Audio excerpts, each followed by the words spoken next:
Salve. Perkenalkan, saya Andreas Ardana Prihatmoko dari SMP Saverius 2 Jambi.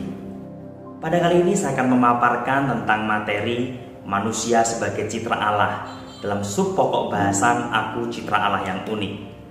Tujuan dari materi ini adalah agar peserta didik mampu memahami dirinya sebagai citra Allah yang unik, menghayati keunikannya sesuai dengan pesan kitab suci, mensyukuri dan mewujudkan penghayatan imannya sebagai citra Allah melalui tindakan nyata. Gagasan pokok dari materi ini adalah bahwa minggu pertama pada awal tahun ajaran baru merupakan minggu penyesuaian diri yang luar biasa bagi peserta didik di kelas 7. Mereka sudah mulai menyadari bahwa ada perbedaan yang besar yang sedang dialami oleh dirinya. Perubahan itu menyangkut banyak aspek dalam hidupnya, seperti penampilan mereka yang berubah sebagaimana nampak dalam pakaian seragam yang mereka kenakan. Ada perubahan sosiologis, perubahan tanggung jawab, dan lain sebagainya. Dalam pokok materi yang pertama akan dipaparkan tentang manusia, makhluk yang unik. Unik yang diartikan sebagai sesuatu yang istimewa atau khusus yang membedakan dengan hal-hal yang lain, satu-satunya dan tidak ada duanya. Manusia memiliki keunikan, berarti bahwa setiap manusia memiliki keistimewaan atau kekhususan sehingga berbeda dengan manusia lainnya. Setiap manusia tidak ada duanya.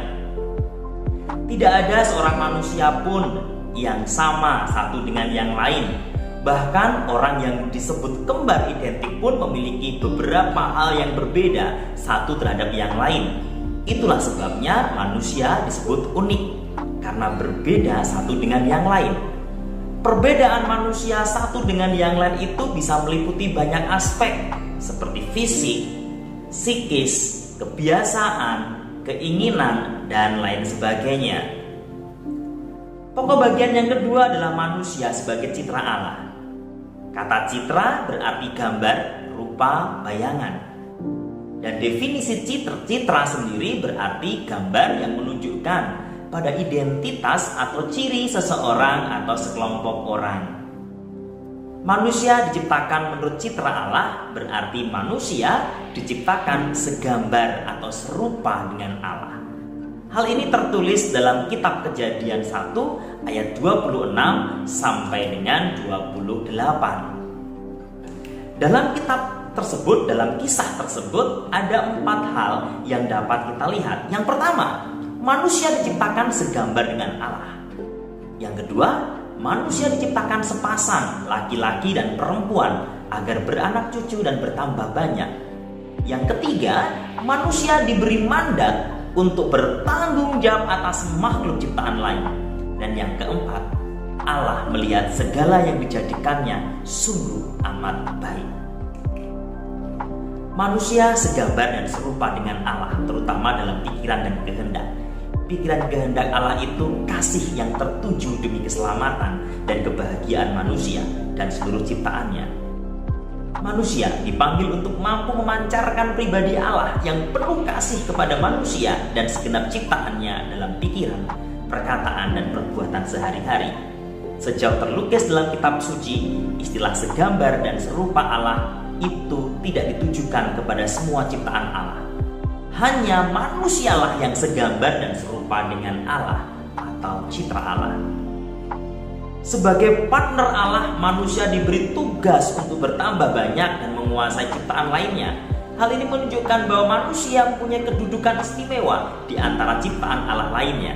Ia memiliki martabat ilahi yang membuat kedudukannya lebih tinggi dibandingkan ciptaan lainnya. Maka dari itu, konsekuensi manusia sebagai citra Allah yaitu ada 4 bagian. Yang pertama, kata secitra Allah hanya pada manusia, tidak pada makhluk lain. Yang kedua, manusia adalah ciptaan Allah yang bermartabat luhur. Yang ketiga, manusia di dunia merupakan makhluk yang dikehendaki Allah demi dirinya sendiri. Dan yang keempat, manusia mempunyai ikatan kesatuan dengan Allah.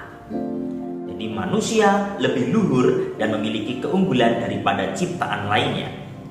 Manusia dianugerahi oleh Allah dengan 3 kemampuan istimewa. Yang pertama, akal budi atau pikiran. Yang kedua, kebebasan dan kehendak bebas. Dan yang ketiga, hati nurani. Jadi itulah 3 anugerah Allah sebagai kemampuan istimewa pada manusia. Demikianlah pokok-pokok materi aku citra Allah yang unik. Salve.